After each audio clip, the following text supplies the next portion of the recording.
Hello, Veteran 021 here, welcome back, and we are replaying Final Fantasy IV. I managed to get one pink tail from these damn things. Did power up Rose's Love in between episodes up to maximum of 99. As you can see there, yeah, that's the highest it can go.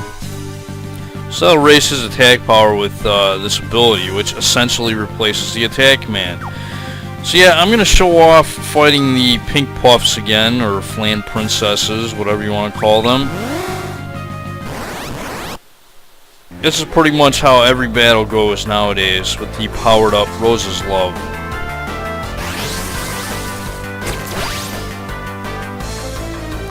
Yeah, all the other party members get berserked. I start off the battle with auto battle, just to get brace into effect. Yeah, they'll get their shots in initially. But I'm doing a lot more damage now with the Ragnarok sword.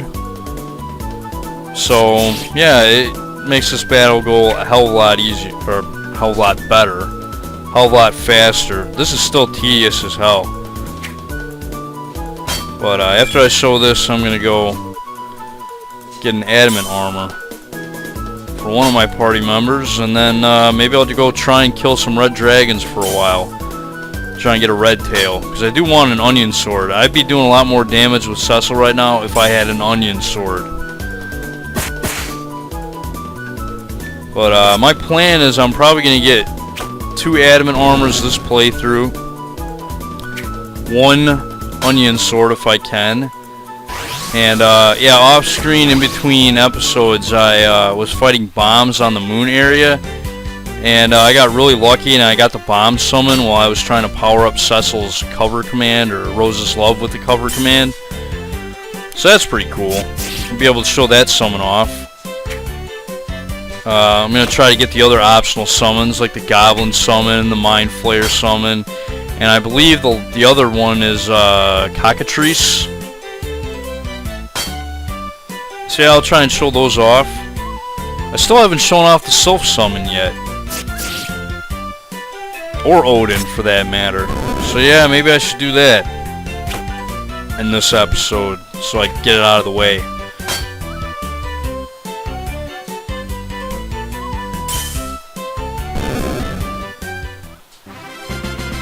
As you can see, those guys aren't too bad. And yeah, they drop a lot of elixirs. I mean, shit, I've got like 40 some elixirs now, I think. No, I've got like 50 some. Wow, see? Isn't that ridiculous? Look how many freaking elixirs that is. But yeah, those flan princesses, they drop a ton of fucking elixirs. So yeah, at this point, I think I'm just gonna teleport out of here. I'll just show walking back to the lunar whale, because I have save travel, so it's not like I gotta worry about enemy encounters and shit. But yeah, it is kind of tedious farming for this equipment. But like I said, in one of the previous episodes, do not go for the onion, like, helmets, armors, and gauntlets of the world. They are worthless. 1, only your final 5 party members can equip them. 2, they're outshined by other equipment, like a ribbon, for example, is better than the onion helm. The Adamant armor is easily better than the onion armor. And in a final playthrough, you're better off with either a protect ring or a crystal ring, which is a rare steal from red dragons for the arm gears. So best equipment setup in the game is based around a ribbon Adamant armor and crystal ring setup. And then of course you're gonna have differences between the characters as far as their other equipment, because obviously not all characters can equip shields and onion swords like Cecil and Kain can.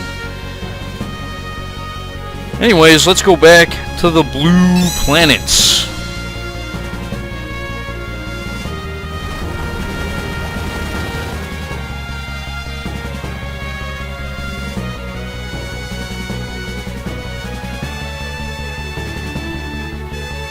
Alright, so you gotta find the tail collector then, huh?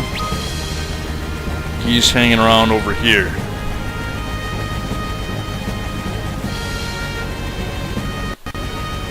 Whoa, what was that? That was weird. It's like my game stuttered for a second.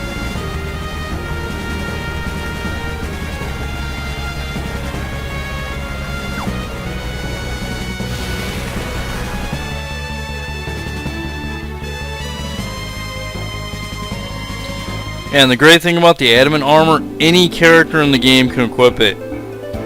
Any character. The only character that cannot is Dark Knight Cecil. But once he becomes a paladin, he's just like any other character in the game.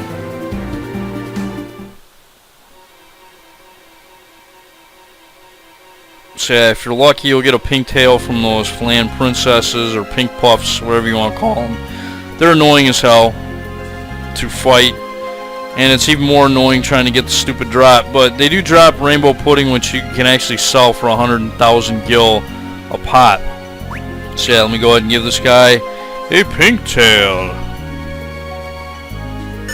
Alright, he gives us an Adamant armor. Alright. Thank you very much. Don't I get an achievement for that? I don't get an achievement for that? Whatever.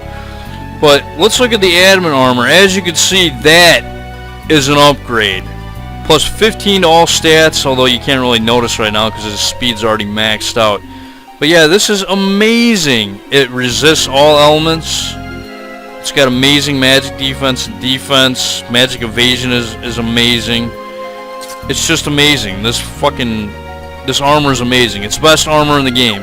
Probably the most ridiculously broken armor you will ever see in any Final Fantasy game, period. But given the fact that it's so hard to get, I mean, I guess you could see why. I mean, you can only fight a certain monster for it, and that certain monster is a pain in the ass. Even in the 2D versions of the game, getting sirens is a pain in the ass, because you gotta steal them from certain enemies in the Giant of Babel. You can't buy them in that version of the game. And the drop rate is ridiculously low. It's like less than 1%. I mean, hell, it's still less than 1% in this version of the game. But good thing about the Adamant armor and the Onion equipment is that they can be carried over to subsequent playthroughs, whereas headgear like ribbons and crystal rings and dragon shields, they cannot. Onion swords can be carried over to a New Game Plus, so there you go. So yeah, why don't I show red dragons now? Like a good way to encounter them over and over again. And again, this goes into the whole siren thing. And I'll be showing off the enemies that drop the other Onion equipment as well, or other tails that you can trade for Onion equipment, but I am not going to farm for most of that crap because there's no point, it's worthless. I mean, I did that the very first time I played the game, and which is funny because I actually played this game for the very first time. I played the Japanese version. I mean, none of the dialogue I could understand. The only thing I could understand was like the menus were translated. It was just an English menu translation patch when I originally played this game, you know, for the DS. So yeah, I just want to fill up my sirens there. As you can see, buying these over and over again can be quite expensive, so hopefully you get rainbow pudding drops and other drops of good equipment you can sell. Red dragons drop wyvern lances, and oh yeah, by the way, in between episodes when I was screwing around with red dragons, they actually dropped a couple wyvern lances for me, which yeah, this weapon right here does extra damage to dragon type enemies. So in my opinion, it's the best spear in the game. Better than the Holy Lance. The Holy Lance, about the only thing that it has over the Dragon Lance or the Wyvern Lance is that it's holy elemental and it has better accuracy. Otherwise, Wyvern Lance, in my opinion, is better. Of course, if you're fighting an enemy that resists holy, then the Wyvern Lance is easily better, no matter what.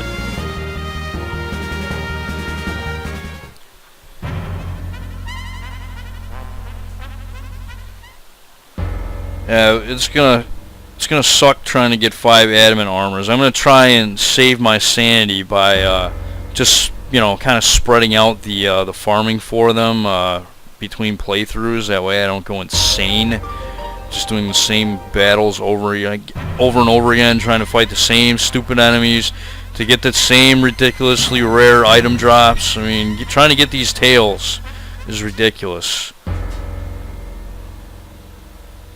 I didn't even bother with most of that shit in the after years. Try to get the most valuable ones, and then after that I was like, okay, fuck it, I don't need them. Really, all you need in the after years is adamant shields. If you can get 5 adamant shields for your party members in that game, then you're good, man. You don't gotta worry. Yeah, I know I don't really need to show this walking around, but it is kind of nice to just kind of mosey on through everything and not have to worry about enemy encounters, you know what I mean? I'm just showing off the awesomeness of the safe travel augment.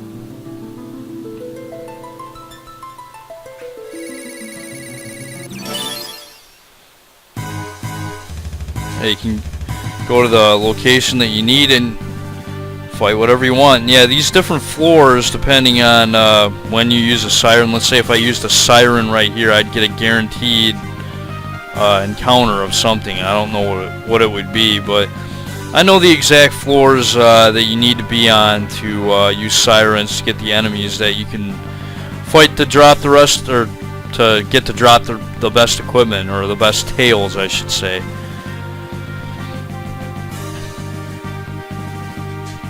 But yeah, red dragons, they have some of the best shit in the game, like onion swords. I mean, hell, you can steal crystal rings from them, although it is a rare steal. So I'll be doing that the final playthrough. And I also have heard in this version of the game that you're only allotted 1 limit break augment. And basically what the limit break augment is, it's an augment that allows you to break the quadruple 9 damage limit when you have it equipped. Unfortunately, you don't get this augment until after you've beaten the game. And also, in the non-DS versions of the game, like this version, they only give you 1, from what I've heard. So, yeah, you won't have 2 characters with limit breaking, which is kind of unfortunate, but we'll just have to make do. I mean, hell, I was able to power up Rose's Love with cover commands, so that should make up for the lack of the limit breaking augment. Because, I mean, unless you have Wi-Fi and you do stupid wit battles in the other version of the game, there's no way to power up that fucking augment. And who the fuck is going to sit there and do Wi-Fi battles with wit? That's bullshit. I don't know anybody that fucking did that. Of course, I haven't really asked around, but I don't know anybody that fucking that gave a shit about wit. Nobody gave a shit about that fucker, as far as I can tell. Those mini games that were in the DS version, you know, those stylus mini games, they sucked. They were fucking tedious and annoying.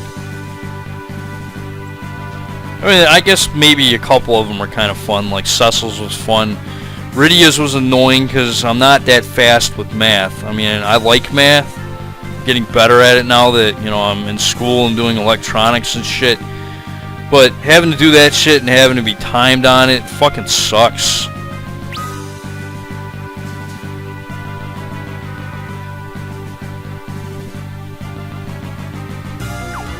Shit, when I go for my bachelor's degree, I'm going to be doing calculus. Which is fine, you know, I've never done this shit before. I never did this shit in high school, but I'll be doing it for my electronics, which is fine, I guess, you know.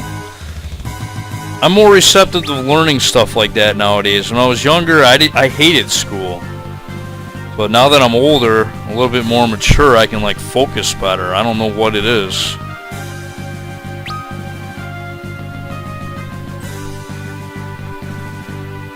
School when I was a kid was just a fucking pain in the ass. Didn't want to be there. I wanted to go out and party. Now I got that shit out of my system. Now I want to do school. So maybe it should be the opposite. Maybe they should send adults to school and let kids just play their entire childhoods. Maybe society would be a better place. I mean, send kids to school up to a certain age, maybe. You know, at least get them, you know, learning to read and write up to, like, you know, middle school level, and then fuck it, man, let them loose as teenagers, let them work, let them party, let them get that shit out of their system, and then maybe when they get a little bit older, you know, they'll grow up and they'll actually want to continue their education, you know. Because once you hit puberty and once you hit fucking high school and shit, the hormones kick in, and man, you don't want to fucking learn. You just want to go around and fuck chicks. You know, I know when I was a teenager, that's all I was thinking about was fucking women. And I didn't even want the girls that were in the school either. I wanted the girls that were older than me. I wanted the college girls. I've always been that way, though.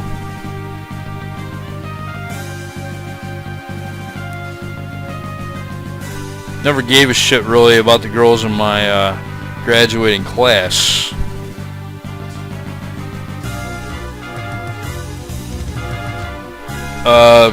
Oh yeah, over here. Alright, so we're in the B8 area, and we're going to be facing red dragons. I got to change up my augments here. I got to put draw attacks back on Cecil. And if you use a siren on this particular floor here, you will get a guaranteed red dragon battle. So for the start here, I just want to get a Antarctic wind on Edge so you can have ice element to his attack. And of course I want to get Berserk on the freaking red dragon.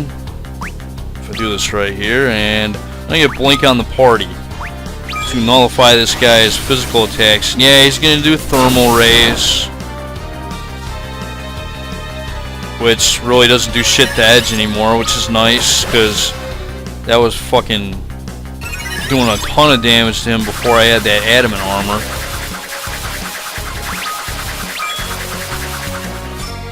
Now, auto battles to get brace on Cecil in case the blink does get nullified, which it probably will. Yeah, Cry works. You don't need to get Cry on this guy. Edge is still going to be dealing a ton of damage. And yeah, I did use an Antarctic Wind with upgrade to put Ice Element on his attack, which should help a lot. And whatever, it doesn't matter what the second spell there is. But this, in my opinion, is the most broken way to kill a red dragon before you get onion swords, because since Edge has the highest accuracy out of physical attackers, it's good to have upgrade on him. He's got the highest speed. If you put Berserk on him, he will be cranking out the max damage. Probably won't be max unless you get Cry on him, but it'll still be a ton of damage. Yeah, and then Cecil will be countering with draw attacks, and as you can see, red dragons are pretty damn easy with that setup. And yeah, you can win dragon gloves, which, whatever, who cares? I guess you can sell them, so that's good. So if the red dragons are dropping a lot of them, and you do run out of sirens, and you are running out of gil, you can sell the surplus of dragon gloves and wyvern lances that guy drops. So there you go. Well, shit, man, it didn't take me long to get a frickin' red tail. In between that last pause break, it took me like 5 battles with red dragons, and I got a red tail. So yeah, frickin' awesome, man. Talk about lucky. Now, when you are farming for those tails, I think some of the problem with the Flan Princesses fights is that the fights go exactly the same every time. Like, you don't change shit up. You know what I mean when I say that? Like, pretty much, okay, everybody in the party gets berserked. Cecil counters. I mean, the only difference between the battles is who kills the last enemy. You know? I don't know. It's just luck. It's just all luck. I don't know if there's any random number generator tricks for this shit. But, you know, if there is, it'd be nice to know. But I don't think there are for this game.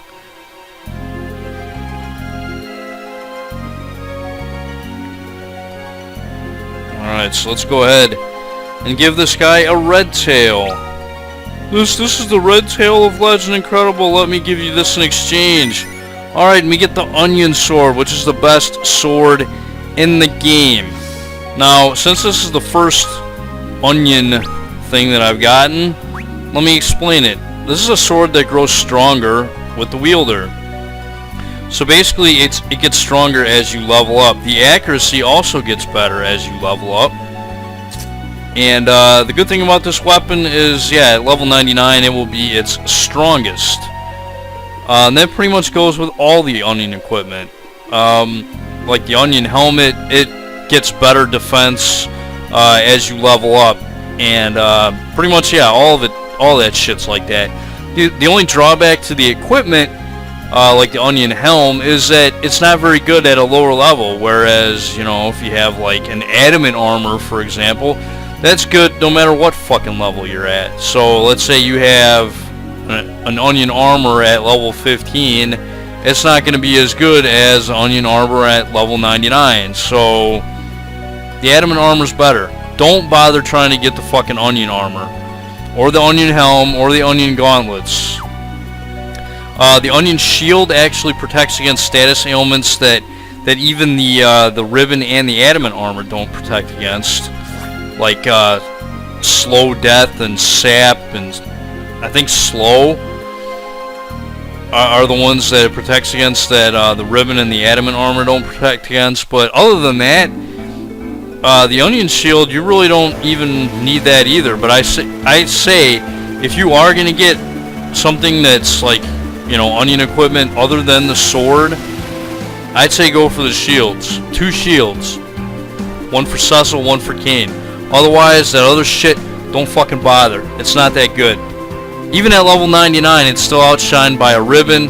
It's the Onion gauntlets or whatever are still outshined by a crystal ring at level 99. So there you go. That's all for this episode of this replay of Final Fantasy IV. In the next episode, I'm going to show some more rare monsters that drop tails.